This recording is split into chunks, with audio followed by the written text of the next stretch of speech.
以后在昨晚一口气将12集看完了，是一部很有趣的影集。它的故事主轴是关于主角群的谢盈萱、杨谨华、陈婷妮、谢琼轩、杨贵媚、甄婉婷、林廷义这几位当红或是过气或是退居幕后的女演员们身上所发生的故事。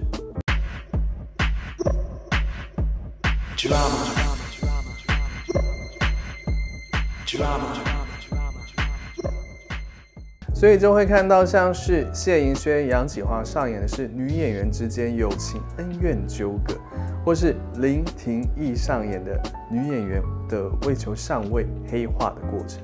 陈婷妮则是当红女星为爱甘愿成为小三而远走他乡息影的故事哦。谢琼轩的故事线则是在讲母女亲情两代之间的代沟和冲突，而甄婉婷的故事线比较像是认清现实的过程。杨贵媚的故事线稍微的存在感薄弱些哦，比较像是资深女星的退休历程。所以影后是一口气可以看到6个以上的故事线在跑的一部影集，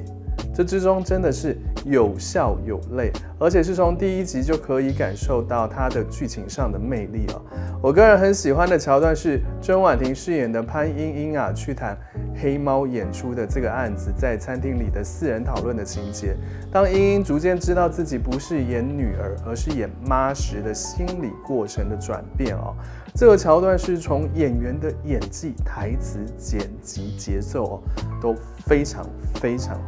的完美，很具水准，堪称这个影集最有记忆点的桥段。而且如果甄婉婷没有因为影后这个作品拿到奖啊，真的是对她来说是很不公平的事哦。潘英英在这部影集里呢，被甄婉婷演成是可爱又迷人的反派角色，很棒哦。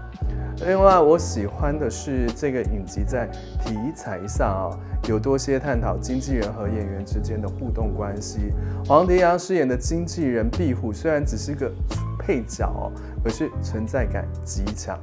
还在影集里为这角色植入了 BL 的桥段，拍得还蛮动人的哦。如果严艺文严导拍影后的番外篇《壁虎》，我一定抢着第一个看。还有期待严导认真来拍 BL 的影集或是电影，本人超期待的。OK， 我们先进段广告，广告回来再聊哦。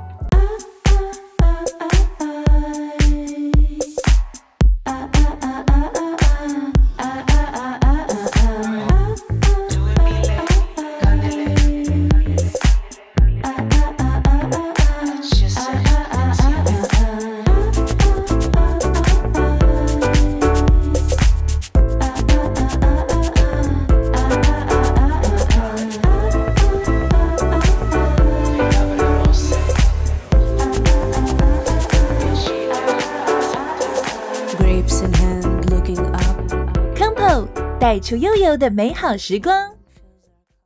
必须要讲詹怀云饰演的流氓出场的那一幕的灯光和配色也太情色了。不过整个故事安排的挺好的，没有让流氓和杨谨华所饰演的周凡在戏里有发生真正意义上的肉体关系让这段爱情有了更稳固的情感价值，也让詹怀云有着白马王子般的即视感。这个影集中，我认为可以处理的再好的一些有女星们以子午真正完成的那 part 的设定就算是有点 Chicago 或是 MV 一点卖弄性感些也没有关系啊，因为身为观众的我最想看的是这段戏这个舞它完成的模样，可是这段呈现的太平淡了，没有应该要有的张力。还有这段配乐到底是发生了什么事让 Suno AI 来作曲都比这个强，而且怪的是只有这段的配乐是出了问题，未达本该有的水准。这是制片过程中有什么执行或是决策端所导致的呢？这我们不得而知。我个人不认为这个世代还会为熟龄女星的女性友谊的故事所买单。应该是说，我不认为成年人的友情是好卖的故事。友情这个关系在成人的世界里它没办法那么纯真无瑕了，而且在成人的世界中呢，友情它会显得更加淡薄啊。所以友情这样的主题啊，会有些动漫感中二般的存在。周凡可以再狂一点哦，他在这3年没戏可拍的这段期间，应该也遇到了不少的烂事。如果在心态处理或是美术陈列、仿妆上再混乱些哦，混乱点，或许这个周凡的人设会更有层次。在妮妮开记者会那条怎么有点华灯初上的即视感哦，又是红玫瑰白玫瑰的故事。然后第6集那条拥抱是 NG 过的哦，因为粉底穿帮了。这一段是我们摄影师看出来的一个小小瑕疵哦，瑕不掩瑜的小瑕疵哦，一个小 bug。这部影集可以看作是现代版的宫斗剧，只是斗的部分没有《甄嬛传》的设局缜密，还有过于手法阴狠。剧情上的反转是可以从故事中看出一二的哦。这其中林廷义所饰演的石艾玛逐渐黑化哦，在这里我的看法呢是参照我的工作过程中所遇上的人事物的经验做一番分析哦。有某部分的天才演员呢，是透过演戏这件事来了解自己啊，有点像在做心理疗程，只是特别的，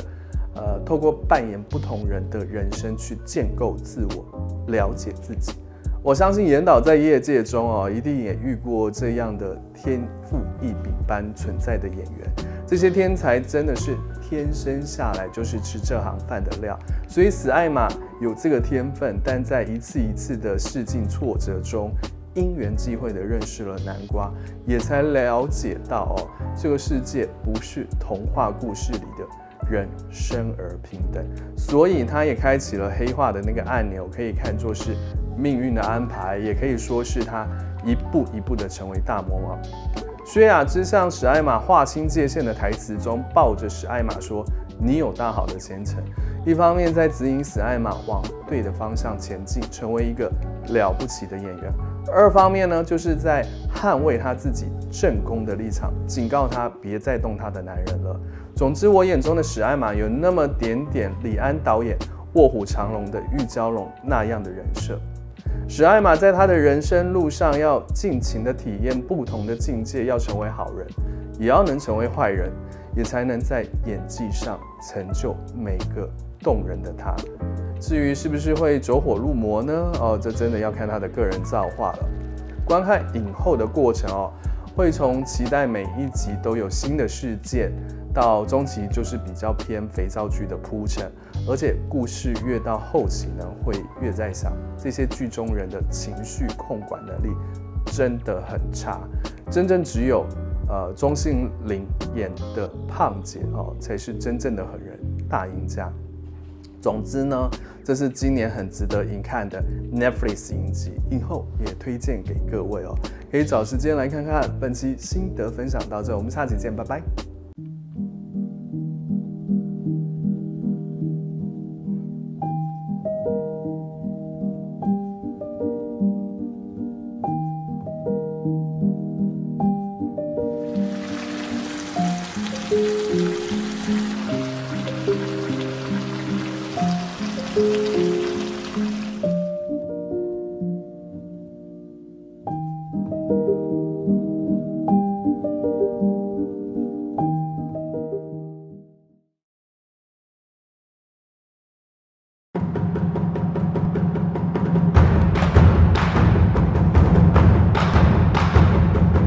片花组制作。